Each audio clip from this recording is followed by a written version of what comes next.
Hello दोस्तों, मैं आज आपके लिए लेके आया हूँ बेसिक अकाउंटिंग टर्म्स। तो ये वीडियो उन लोगों के लिए इम्पोर्टेंट है जो लोग अकाउंट्स को बिल्कुल बेस से सीखना चाहते हैं। उनके लिए ये वीडियो बहुत ज़्यादा इम्पोर्टेंट है, और जो लोग अकाउंट्स या कॉमर्स में जाएंगे उनके लिए। स्टार्ट करते हैं basic items, basic terms which will be use in accounts. ठीक है। बिजनेस ट्रांजेक्शंस, पहली टर्म है बिजनेस ट्रांजेक्शन। क्या होती है business transactions? Any transaction which is a financial transaction is known as business transaction. ऐसी ट्रांजेक्शन जो फाइनेंशियल नेचर की होती है, जिसमें पैसे इन्वॉल्व होते हैं। ठीक है। अगर मान लो कि एक मालिक का और एक नौकर का झगड़ा हो गया, तो उसमें कुछ फाइनेंशियल इंपैक्ट नहीं आया, तो बिजनेस ट्रांजेक्शन नहीं है और वो अकाउंट में रिकॉर्ड नहीं होगी। अकाउंट्स में सिर्फ ऐसी ट्रांजैक्शन जो मॉनेटरी टर्म्स में होती है वो ही रिकॉर्ड होती है, और उसको हम क्या बोलते हैं? Business transactions. सेकंड है गुड्स।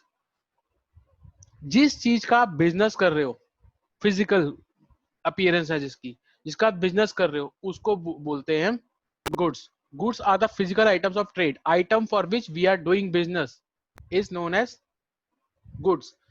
एक चीज मेरे लिए गुड्स हो सकती है, दूसरे के लिए गुड्स नहीं हो सकती। अगर मैं फर्नीचर बेच रहा हूँ, फर्नीचर की दुकान है, फर्नीचर तो मेरे लिए क्या है? गुड्स है। पर आप लोग उसको खरीदने आ रहे हो अपने घर के यूज के लिए, तो वो गुड्स नहीं है। ठीक है। तो जिस चीज का हम बिजनेस करते हैं उसको हम गुड्स बोलते हैं। Next, purchase. जब आप रॉ मटेरियल परचेज करते हो और उसको फर्दर प्रोसेस करके फिनिश गुड्स बनाते हो, तो उस जो रॉ मटेरियल आपने परचेज करा उसको हम बोलते हैं purchase. When goods are purchase to be resold, बेचने के लिए, for producing finish good is known as purchase. Next item है sales. When goods are sold to convert into cash is known as sales. जब आपने raw material purchase करा, उस पर काम किया और उस पर एक फिनिश गुड्स बनाया, फिर उसके बाद फिनिश गुड्स को क्या करते हैं? हम बेच देते हैं। बेचने से क्या आते हैं? पैसे। उस बेचने के प्रोसेस को जिससे कैश आएगा उसको हम बोलते हैं सेल्स। ठीक है। स्टॉक। अब स्टॉक के लिए तीन चीजें और जरूरी हैं: गुड्स, परचेज, सेल्स। आपने जो गुड्स परचेज करे, फिनिश गुड्स बनाया, उसमें जो कुछ कुछ जो बेच दिए, जो बच गया, that is known as stock. ठीक है। दो तरह के स्टॉक होते हैं, क्लोजिंग स्टॉक और एक ओपनिंग स्टॉक। ईयर के स्टार्ट में जो स्टॉक था उसको बोलते हैं ओपनिंग स्टॉक। ईयर के एंड में जो स्टॉक बचा, परचेज करके सेल करी, परचेज करी, काम करा, जो ईयर के एंड में बचा उसको बोलते हैं हम क्लोजिंग स्टॉक। नेक्स्ट है purchase return. when when we return goods to supplier for some defect in quality of goods supplied by him। जब हमने किसी सामान खरीदा था, हम जब उसको वापस कर रहे हैं क्योंकि उस प्रोडक्ट में कोई डिफेक्ट आ गया था, तो उसको बोलते हैं परचेज रिटर्न। परचेज करी हुई चीज को आप वापस कर रहे हो, that is known as purchase return. Now sale return. जब हमने किसी कस्टमर को माल बेचा था और हमारे प्रोडक्ट में अगर कुछ डिफेक्ट आया था, तो कस्टमर हमें आगे वापस कर देगा, तो उसको बोलते हैं सेल रिटर्न। जो हमने सेल्स करी थी, due to some defect customer उसको वापस करके चला गया, that is known as sale return. Next, debtor. इसकी स्पेलिंग पड़ती है डेप्टर। बी यहाँ साइलेंट होता है, इसलिए हम क्या बोलते हैं? डेटर। बी साइलेंट है, उसकी आवाज नहीं आ रही है, तो डेटर बोलते हैं। Debtor is a person to whom firm sold goods and services on credit. हम माल कैश में भी बेच सकते हैं और क्रेडिट पे भी बेच सकते हैं। जब हम क्रेडिट पे बेचते हैं, हमने गुड्स किसी को उधार बेचे, क्रेडिट पे बेचे, तो उससे पैसे लेने हैं, तो उस बंदे को बोलते हैं हम डेटर। नेक्स्ट है क्रेडिटर। ऐसे ही जब हम गुड्स उधार बेच सकते हैं तो खरीद भी सकते हैं। हमने किसी से गुड्स खरीदे, उसको बोला तू 2 महीने पैसे लेके जाइयो, तो वो बंदा जिससे हमने उधार में पैसे गुड्स खरीदे उसको बोलते हैं क्रेडिटर। वापस रिपीट करो, जिसको हमने उधार पे माल बेचा दैट इज डेटर, जिससे उधार पे माल खरीदा दैट इज क्रेडिटर। ठीक है जी। Now expenditure. बिजनेस को रन करने के लिए बहुत सारे एक्सपेंडिचर होते हैं, लाइक मुझे अपने बंदों की सैलरी देनी है, लाइटिंग है, हीटिंग है, रेंट पे प्रॉपर्टी है तो रेंट भी देना है। ठीक है। बिजनेस को रन करने के लिए जो कुछ इंपॉर्टेंट खर्चे जो करने ही पड़ते हैं उसको बोलते हैं हम expenditure. Hope this is clear. Next is assets.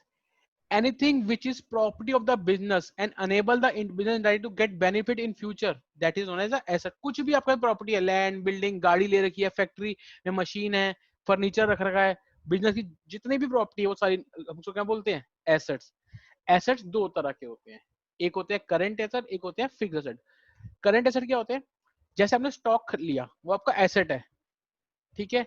आपके डेटर है, कैश पड़ा आपके पास, बैंक पड़ा है, वो आपके एसेट, करंट एसेट। जो आप एक साल के से ज्यादा अपने पास नहीं रखते, उसको एक साल के बाद कन्वर्ट कर देते हो या बेच देते हो, तो उसको बोलते हैं करंट एसेट। जैसे स्टॉक हो गया, आप उसको बेचने के लिए रखा हुआ है। डेटर है, उसका आप विद इन वन ईयर आपको पैसे मिल ही जाने हैं, ठीक है। बैंक है, बैंक में पैसा आएगा जाएगा तो चेंज होता रहता है। तो जो कन्वर्ट कैश में कन्वर्ट हो जाते हैं ऐसे assets with in one year, उसको बोलते हैं करंट एसेट्स। नेक्स्ट चलते हैं, फिक्स एसेट। ऐसे एसेट्स जो कंपनी या फर्म बिजनेस अपने पास एक साल से ज्यादा के लिए रखते हैं, उसको बोलते हैं फिक्स एसेट। लाइक बिल्डिंग, आप हर साल जाके तो खरीदोगे नहीं, that is known as a fix assets. Plant and machinery, आपने मशीनरी लगाई है, प्लांट लगाया है, आप हर साल जाके इसको चेंज नहीं करोगे, वो आपको more than one year benefit देगा, that known as a fix assets.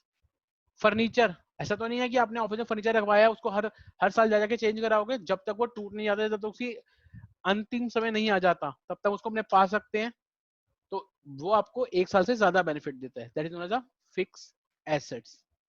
Clear है ये चीज? Very good. नाउ कैपिटल, जब जब ओनर बिजनेस में पैसे इन्वेस्ट करता है, बिजनेस स्टार्ट करता है, कुछ पैसे लगाएगा, पैसे भी लगा सकता है, स्टॉक भी लगा सकता है, फर्नीचर, कुछ भी ऐसा, जब ओनर बिजनेस में कुछ पैसा कुछ चीज इन्वेस्ट करता है, उस इन्वेस्टमेंट को बोलते हैं capital. Amount invested by business owner into the business is called capital. Liability क्या होती है, जब बिजनेस ओनर ने पैसा इन्वेस्ट किया तो उसको हमने बोला कैपिटल। बिजनेस ओनर के अलावा कोई और जब आपके बिजनेस में इन्वेस्ट करता है, उसको बोलते हैं लायबिलिटी। लाइक क्रेडिटर, क्रेडिटर ने आपको उधार माल बेचा, मतलब आपके लिए वो कुछ पैसा इन्वेस्ट कर रहा है, आपसे पैसे नहीं ले रहा, आपको गुड्स दे दिए, पर वो आप उसने पैसे नहीं लिए कुछ टाइम के लिए, बैंक से लोन लिया, बैंक ने को पैसा दे दिया, ठीक है, आपके बिजनेस में इन्वेस्टमेंट कर दी, उसको इंटरेस्ट ही मिलना है, बट उसने पैसा तो आपको इन्वेस्ट किया, तो तो वो क्या हो गई, लायबिलिटी, ठीक है। नेक्स्ट है डिस्काउंट। जब कोई भी फर्म अपने कस्टमर को प्राइस में रिबेट देती है, कंसेशन देती है, तो उसको बोलते हैं अकाउंटिंग टर्म में डिस्काउंट। नेक्स्ट है ड्राइंग। अब एक चीज अकाउंटिंग में बहुत क्लियर है, बिजनेस और उसका ओनर दो अलग अलग पर्सन माने जाएंगे, आगे भी नेक्स्ट क्लास में पढ़ाऊंगा। Business and owner is separate legal entity. अब जब बिजनेस ओनर बिजनेस से पैसे निकालता है अपने पर्सनल यूज के लिए, ऑफिस यूज के नहीं, पर्सनल यूज के लिए, तो उसको बोलते हैं ड्राइंग्स, ठीक है। बैड डेट्स, अब यहाँ पे भी साइलेंट है, bad debts, amount irrecoverable from debtors. आपने उधार माल बेचा, उस बंदे को क्या बोलते हैं, डेटर।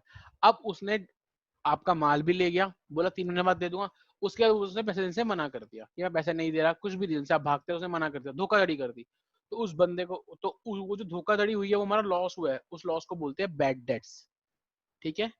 पैसे ना मिलने की वजह से, डेटर को जो हमने गुड्स बेचे थे, डेटर से पैसे ना मिलने की वजह से जो लॉस होता है उसको बोलते हैं बैड डेट्स।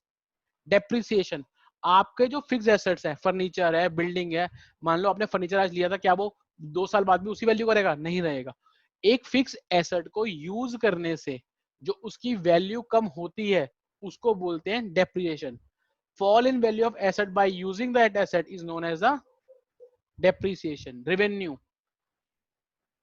पैस प्रॉफिट की बात नहीं कर रहा मैं, रेवेन्यू की बात कर रहा हूं। रेवेन्यू, माल को बेच के टोटल जितना पैसा आया, the total money received by selling the goods and services is known as revenue. Now profit क्या होता है, जितना आपके पास रेवेन्यू आया, जितना एक्सपेंडिचर था, उनको माइनस कर दो, जो बच गया वो आपका प्रॉफिट है, ठीक है दोस्तों। होप आपको ये बेसिक कंसेप्ट, बेसिक टर्म जो हम अकाउंट्स में आगे यूज करने वाले हैं पूरी अकाउंटिंग में, ये जो बेसिक टर्म है आपकी, जब से आप अकाउंट पढ़ना शुरू करोगे, जब तक आप पढ़ोगे बड़ी क्लासेस तक, तब तक ये बेसिक टर्म्स तो वैसे की वैसी ही रहेंगी। तो इसलिए मैं कह रहा था, ये एक बिगिनर जो अकाउंट सीखना चाहता है, जो 10th पास बच्चे हुए और जो अकाउंट्स लेंगे 11th में जाके, उनके लिए बहुत इंपॉर्टेंट वीडियो है। इस वीडियो को बार बार देखे तभी आपको ये चीज समझ आएंगी, और ये बहुत हेल्पफुल होंगी जब आप 11th की अकाउंट्स पढ़ोगे या उससे आगे अकाउंट्स पढ़ोगे। ठीक है, thank you for watching this my video, and keep watching, sharing and subscribing, and don't forget to press the bell icon for intimation of my next video. Thanks दोस्तों, फिर मिलेंगे कुछ नए टॉपिक के साथ, नई चीजों के साथ, नया ज्ञान बांटेंगे। Thank you.